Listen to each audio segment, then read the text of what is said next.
사무엘상 23장 말씀입니다. 구약성경 448면입니다. 사무엘상 23장 15절부터 18절까지 저와 성도님들 한 절씩 번갈아가며 읽겠습니다. 다윗이 사울이 자기의 생명을 빼앗으려고 나온 것을 보았으므로 그가 십 광야 수풀에 있었더니 사울의 아들 요나단이 일어나 수풀에 들어가서 다윗에게 이르러 그에게 하나님을 힘있게 의지하게 하였는데 곧 요나단이 그에게 이르기를 두려워하지 말라. 내 아버지 사울의 손이 내게 미치지 못할 것이요 너는 이스라엘 왕이 되고 나는 내 다음이 될 것을 내 아버지 사울도 안다 하니라. 두 사람이 여호와 앞에서 언약하고 다윗은 수풀에 머물고 요나단은 자기 집으로 돌아가니라. 아멘. 우리 좌우에 계신 분과 인사 나누겠습니다. 새해 복 많이 받으세요. 이제 새해가 시작되었습니다. 아마 새해가 되면 여러분들 다 새해 계획을 다 세우셨을 겁니다. 우리 예수 믿는 사람들은 새해가 되면 올해는 꼭 성경을 한 번은 읽겠다, 뭐 이런 계획을 세우는데요. 새해 계획을 잘 이루어가기 위해서는 힘이 필요합니다. 초심도 필요하고 뚝심도 필요하고 그 다음에 뒷심도 필요합니다. 초심이야 처음 시작하는 마음이겠죠. 결심을 하는 것, 이게 초심입니다. 그러면 이 뚝심과 뒷심은 뭐가 다른 걸까요? 얼핏 보면 비슷한 것 같지 않습니까? 근데 뚝심과 뒷심은 무엇이 다를까요? 이 뚝심이라는 건 계속하여 굳세게 버티고 감당해 나가는 힘입니다. 그러니까 이 뚝심은 나 혼자 내가 해야 될 일입니다. 계속 내가 뚝심을 가지고 내가 해야 되겠다, 이런 의미이고요. 이 뒷심이라는 건 사전에 찾아보니 이렇게 정의가 되어 있었습니다. 어떤 일을 끝까지 견뎌내거나 끌고 가는 힘, 남이 뒤에서 도와주는 것이라고 되어 있습니다. 저는 자전거 타기를 좋아합니다. 제가 교회에서 자전거를 타고 출발하면 신천대로 옆을 타고 가다가 그 다음에 금호강 자전거 도로 쪽으로 오른쪽으로 빠져서 동천 유원지까지 갔다가 다시 돌아옵니다. 근데 갈 때는 한 35분쯤 걸리는데 올 때는 50분이 걸립니다. 왜 그럴까요? 갈 때는 뒤에서 바람이 붑니다. 내 등에서 바람을 막 불어주기 때문에 훨씬 빨리 가고요. 올 때는 맞바람을 맞습니다. 그래서 시간이 한 15분 이상 차이가 나더라고요. 똑같은 거리인데도. 이처럼 누군가 뒤에서 바람을 불어주듯이, 뒷바람이 불어오듯이 누군가 조금만 도와주면, 누군가의 도움과 위로와 격려가 우리에게 있다면 혼자서 정말 낑낑거리며 힘들게 살아가야 될 그 일도 쉽게 거뜬히 능히 통과해낼 수 있습니다. 물론 우리에게는 광야의 시간도 필요합니다. 여러 사람들과 함께 분주함 떠나서 홀로 있는 시간이 필요합니다. 남들에게 보여지는 나가 아니라 나 혼자 나의 내면의 모습을 살펴보는 시간이 필요합니다. 하지만 이 광야라는 곳은 나의 연약함이 드러나서 하나님을 찾게 만드는 시간이기도 하지만 그 연약함 때문에 마귀의 유혹을 받는 시간이기도 합니다. 모세는 광야에서 하나님을 만났습니다. 그러나 예수님은 광야에서 마귀의 시험을 받으셨습니다. 다윗의 경우 다윗의 일생 중에 홀로 있던 적이 2번 있었습니다. 하나는 바로 오늘 본문에 나오는 광야에서, 그리고 또 한 번은 왕궁에 있을 때입니다. 다윗이 왕궁에 있을 때 어떻게 홀로 있었나 생각이 되실 텐데요.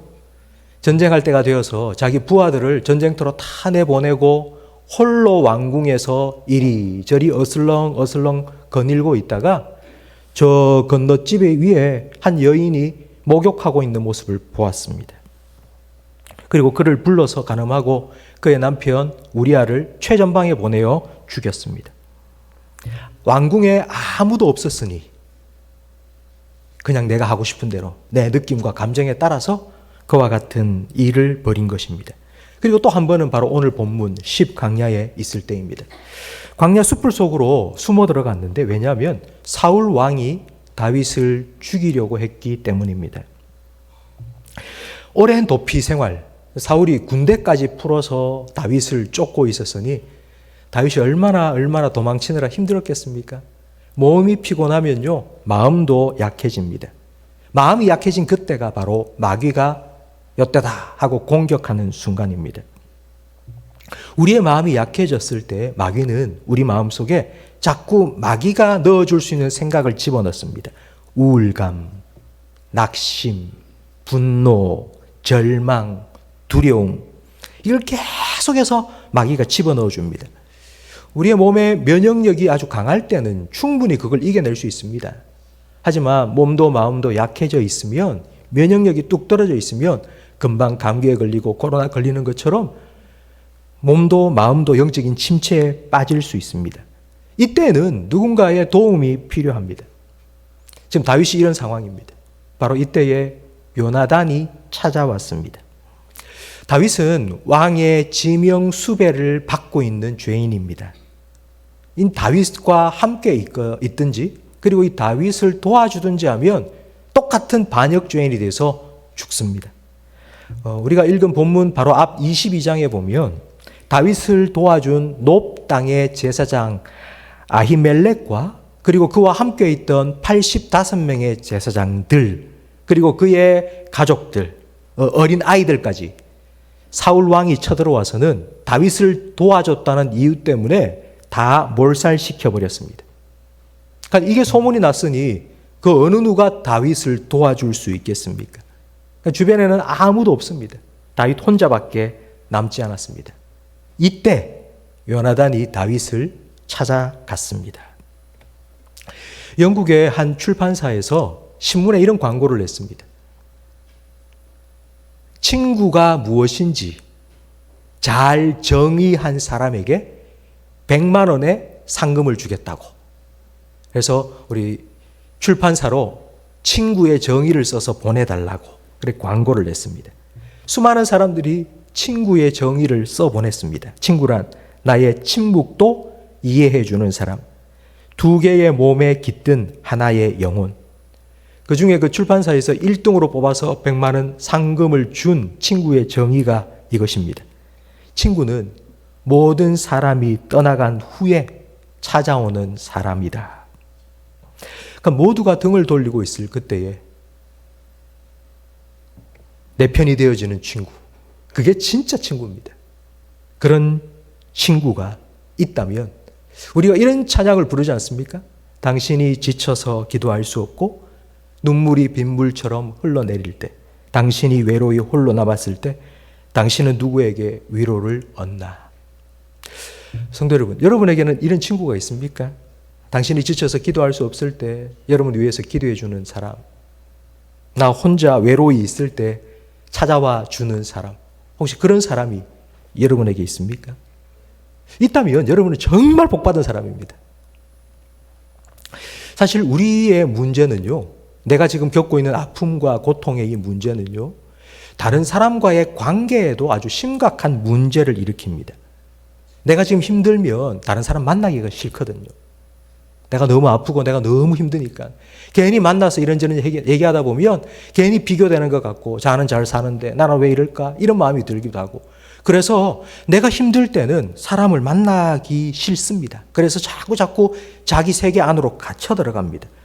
속으로 사귀고 속병이 들고, 그러면서 점점 더 외부와는 단절되고, 그리고 혼자 남게 되고, 그래서 더 절망 속에 빠지게 됩니다. 그런데 여러분, 이건 절대로 하나님께서 원하시는 모습이 아닙니다. 하나님께서 창조하신 세상은 하나님께서 보시기에 심히 좋았더라 할 정도로 완벽했습니다. 제가 지난 특별 새벽기도 둘째 날 이 말씀을 여러분에게 드렸습니다. 하나님이 만드신 세상이 너무 보기 좋았어요. 그런데 딱 한 가지 좋지 않은 것이 있었습니다. 사람이 혼자 사는 것. 그게 좋지 않았어요. 그래서 하나님께서는 우리를 좀 하나 되라고, 함께 모이라고, 그래서 가정도 주시고 교회도 주신 겁니다.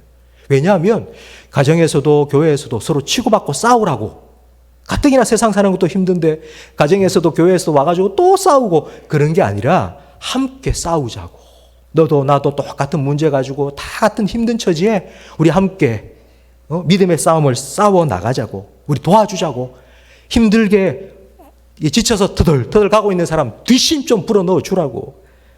그래서 하나님께서는 우리에게 가정도 교회도 주신 겁니다. 디모데전서 2장 22절 말씀을 함께 읽어보겠습니다.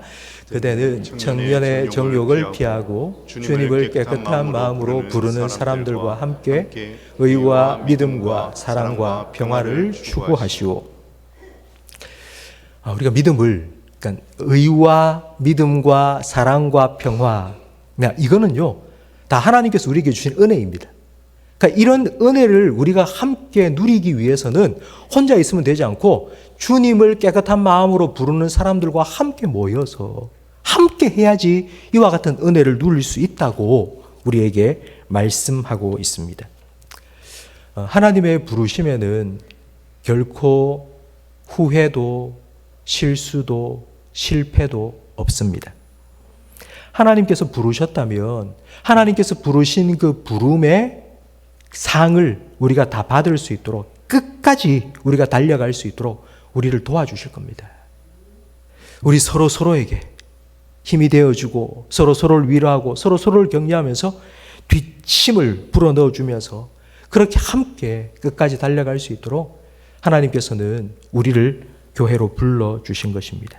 성도 여러분, 이제 새롭게 2024년 한 해가 시작이 되었습니다. 세상이 끝난 것 같고 진짜 이제는 더 이상 내가 한 걸음도 앞으로 내가 못 걸어 나갈 것 같다 싶을 때가 아마 2024년 한 해 중에 아마 여러분에게 그런 시간이 있을 수도 있습니다. 그때 하나님이 계시다. 하나님께서 우리의 기도를 들어주신다.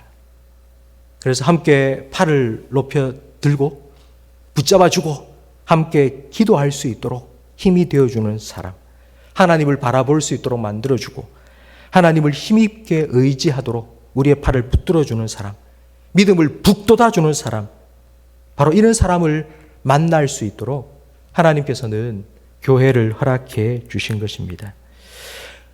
아마 여러분 중에 이런 생각을 가지실 겁니다. 목사님, 그렇게 하는 건 교회 처음 나온 새가족들이나 아주 믿음이 연약한 사람들이나 그런 위로가 격려가 필요하지, 신앙생활을 오래 한 내 같은 사람이 도와달라, 함께 기도해달라, 이건 좀 그렇지 않습니까? 혼자 기도 열심히 하고 혼자 성경 많이 보고 혼자 열심히 예배드리고 그러면 다 되지. 이건 좀 약한 사람, 초신자들, 새가족들한테 필요한 말씀이죠 라고 혹시 생각하실 수도 있는데요. 고린도전서 10장 12절 말씀을 함께 읽어보겠습니다. 그러므로 선줄로 생각하는 사람은 넘어질까 조심하십시오. 나는 그랬더니 서서 충분히 혼자라도 신앙생활 잘 할 수 있다 생각하시는 분들이 있다면 이 말씀을 기억하십시오. 우리도 넘어질 수 있습니다. 우리도 연약합니다. 아무리 믿음이 좋은 사람이라도, 아무리 공동체 앞에서 공동체를 이끌어가는 아주 강한 리더십을 가진 사람이라 할지라도, 여러분, 우리는 다 똑같은 사람입니다. 힘들 때도 있고 지칠 때도 있고 아플 때도 있고 그럴 때가 다 있습니다. 성도 여러분, 다윗과 요나단 두 사람 중에 여러분 누가 더 믿음이 좋은 사람이었을까요? 다윗과 요나단 중에. 다윗은 하나님 마음에 합한 사람입니다. 하나님 보시기에 딱 내 마음에 맞는 사람이에요. 그런 다윗이 힘들어 지쳐 있습니다. 그때 요나단이 다윗을 찾아가죠. 그리고 그를 붙잡아주고 그의 믿음을 북돋아줍니다. 여러분, 다윗도 요나단의 위로가 필요했습니다. 그 위로가 있었기 때문에 다윗은 광야를 무사히 통과해낼 수 있었습니다. 모세가 기도하고 있습니다. 그의 팔이 힘이 들어 자꾸 내려옵니다. 그때 아론과 훌이 옆에서 팔을 붙들어 주었습니다. 예수님께서도 겟세마네 동산에 올라가서 기도하실 때 이제 다음 날 잡혀 죽으시게 되었으니까요. 그때 혼자 가시지 않았죠. 제자들을 데리고 가셨습니다. 예수님께서도 제자들과 함께 가서 야, 좀 깨어서 나를 위해서 기도 좀 해달라고 부탁하셨습니다. 함께 깨어 제자들이 예수님을 위해서 기도해 주기를 원하셨습니다. 어떤 분은 나는 믿음이 좋아서 그래서 뭐 하나님 안에서 더 이상 뭐 위로도 필요 없고 격려도 필요 없고 여러분 그렇지 않습니다. 우리 모두는 다 누군가에게 위로가 되고 격려를 주어야 합니다. 특히 앞에 서서 일하시는 분들이 있습니다. 우리 전도회 회장님들 그리고 또 새롭게 꾸려진 동네의 동장님들 그리고 교회를 앞서 섬기시는 우리 집사님, 권사님, 장로님들 사실 앞에 서서 일하시는 분들 보면은 나보다는 믿음이 훨씬 좋은 것 같다고 아마 생각하실 겁니다.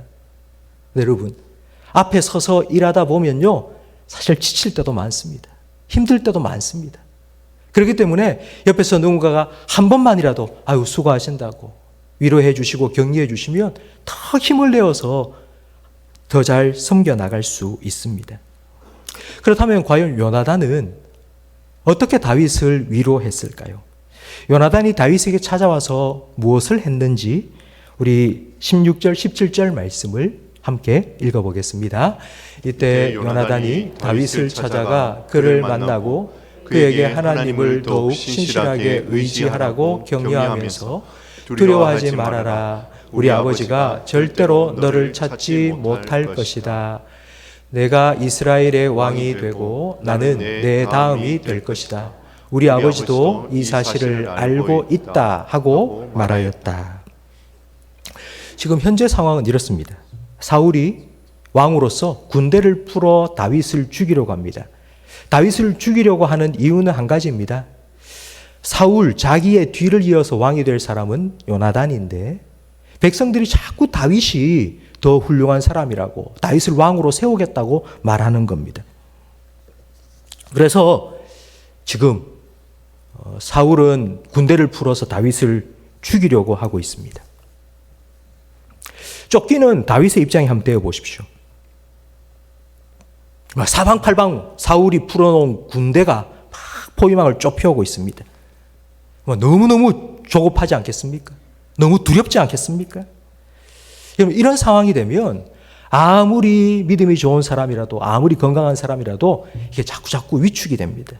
그러면서 생각도 좁아지기 시작합니다. 생각이 점점 굳어지기 시작하면 잘못된 결정을 내리기 쉽습니다. 그러니까 일반적으로 살아갈 때는 내리지 않을 결정들을 조급하게 다급하게 쫓겨서는 그런 잘못된 결정을 내릴 수 있습니다. 어쩌면 다윗도 그렇습니다. 사울을 피해 다니면서 하나님께서 내게 주신 약속을 잊어버리고 의심하고 낙심하고 그랬을 수 있습니다. 바로 그때 요나단이 찾아온 것입니다. 그리고는 이렇게 말합니다. 다윗이여, 다윗아, 네가 왕이 될 거야. 지금 사울 왕 다음에 왕이 될 사람은 내가 아니고 너야. 그리고 우리 아버지도 네가 아버지 다음으로 왕이 될 사람이라는 걸 알고 있어. 너무나도 확신 있게 말합니다. 여러분 왜 이걸 확신 있게 말할까요? 하나님께서 그렇게 말씀하셨기 때문입니다. 하나님께서 다윗을 이스라엘의 왕으로 세우셨다는 것을 알기 때문입니다. 요나단의 입을 통해서 다윗은 다시 하나님의 약속의 말씀을 들었습니다. 지금 너무 두려운 가운데 사방에서 포위망이 좁혀오고 있으니 벌벌벌 떨면서 하나님 약속에 대한 믿음이 흔들리고 있는 그때에 요나단의 입을 통해서 하나님 말씀을 들었을 때 다윗이 정신이 번쩍 들지 않았겠습니까? 흔들렸던 다윗의 마음이 다시 한번 다잡아졌을 겁니다. 그리고 다시 힘을 얻게 되었을 것입니다. 성도 여러분, 혹시 여러분은 다른 사람을 위로하는데 특별한 은사가 필요하다고 생각지는 않습니까? 나는 말주변도 없는데, 나는 다른 사람을 도와줄 만한 그런 언변도 없는데, 그런 능력도 없는데, 나는 잘 못할 것 같은데. 진정한 위로, 진정한 격려, 진정한 치유, 진정한 회복은 하나님께서 주시는 겁니다. 우리는 그 하나님을 바라볼 수 있도록 도와주는 역할만 하면 됩니다. 우리가 어떻게 지쳐있는 사람, 힘든 사람, 연약한 사람, 지금 문제에 있는 사람, 그 사람들 다 해결해주고 어떻게 다 할 수 있습니까? 우리는 못합니다. 하나님이 하셔야죠. 그러니 우리는 그 하나님을 바라볼 수 있도록 도와주면 됩니다. 그 하나님을 기억하라고, 다시 바라보라고, 그 하나님을 다시 붙잡으라고, 지금 요나단이 한 일이 바로 이것입니다. 다윗에게 하나님의 약속의 말씀을 기억하게 했습니다. 그리고 그 말씀을 힘있게 붙잡도록 만들어 주었습니다. 성도 여러분, 이것이 우리가 해야 할 위로입니다.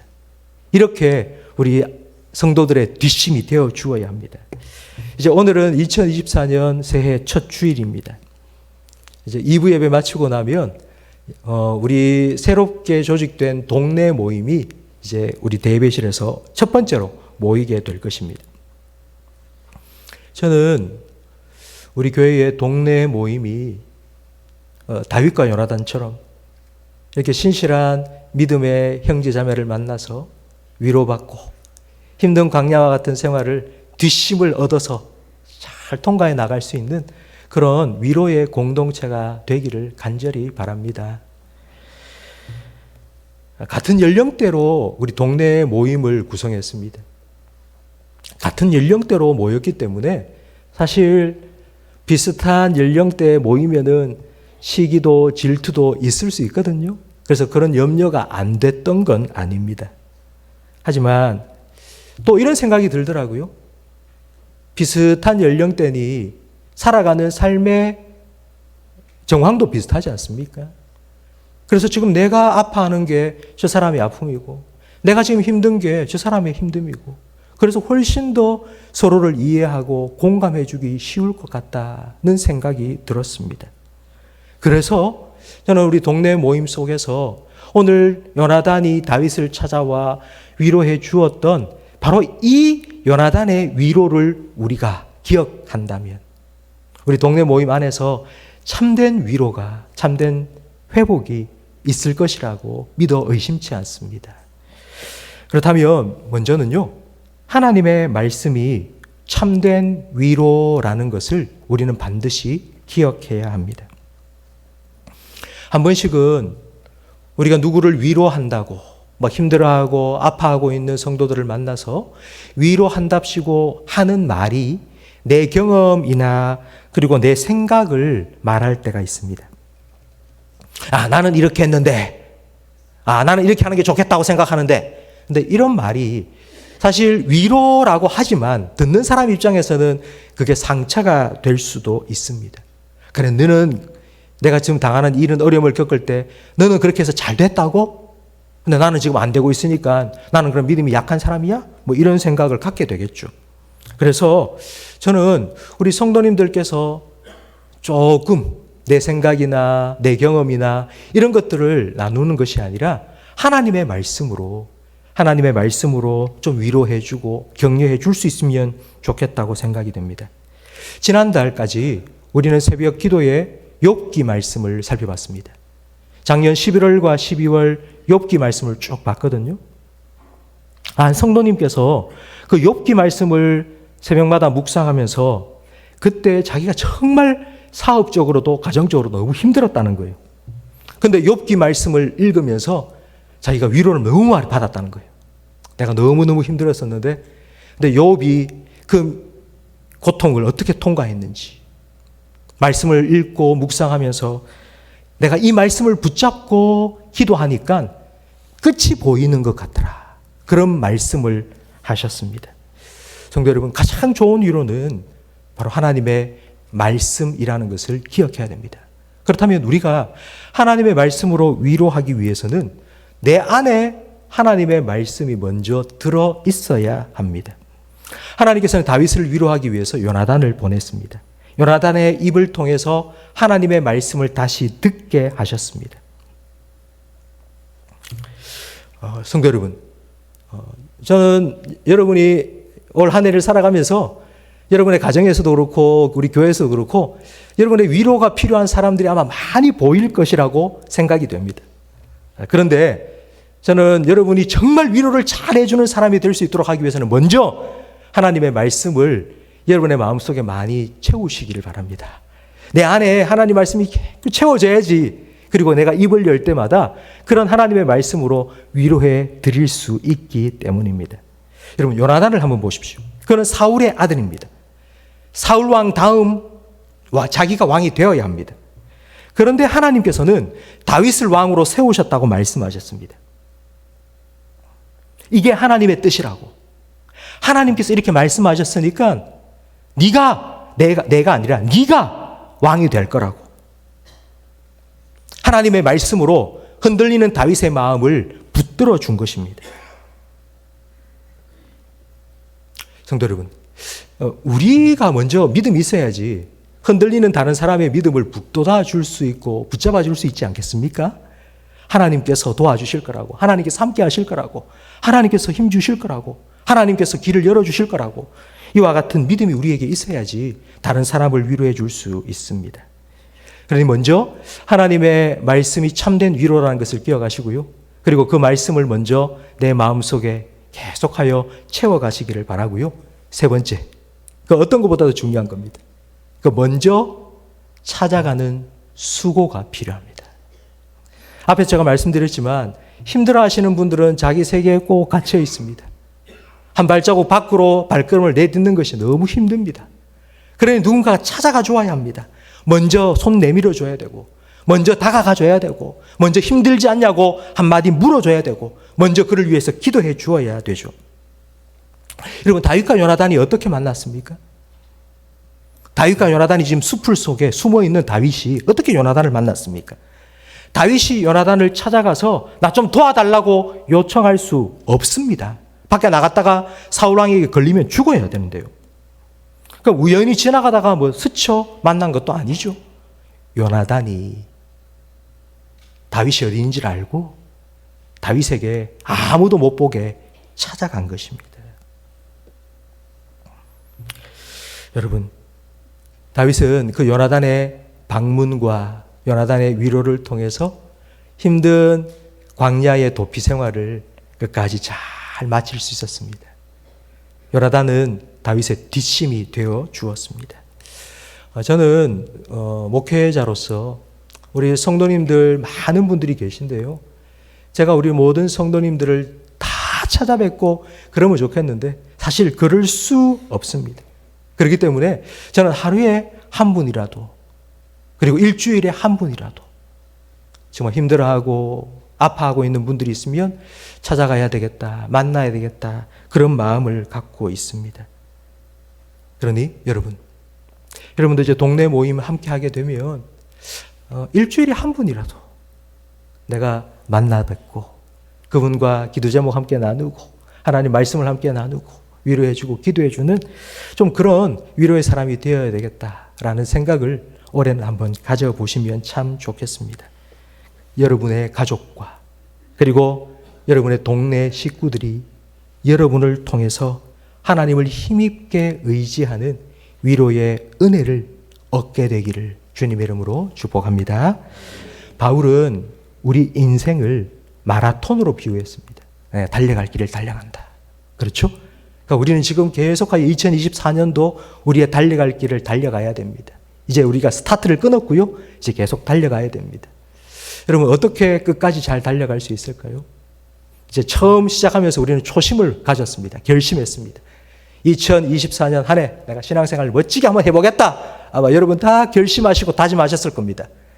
그리고 나 혼자 열심히 힘을 내야지. 내가 뚝심을 가지고 버티고 견뎌야지. 아마 이런 각오와 다짐도 여러분 혼자 하실 수 있습니다. 근데 그렇게 달려가다가 넘어질 때가 있고 지칠 때가 있습니다. 그때에 뒤에서 누군가가 조금만 밀어주면 좋겠는데, 조금만 뒤에서 도와주면 좋겠는데, 그런 사람이 저와 여러분이 되어 주시면 좋겠습니다. 그래서 2024년 한 해 동안 우리 모든 성도님들 다 함께 주님을 향하여서 끝까지 걸어갈 수 있는 우리 교회, 우리 동네 모임, 우리 모든 성도님의 삶이 되기를 예수님 이름으로 축복합니다. 오늘 말씀을 생각하시면서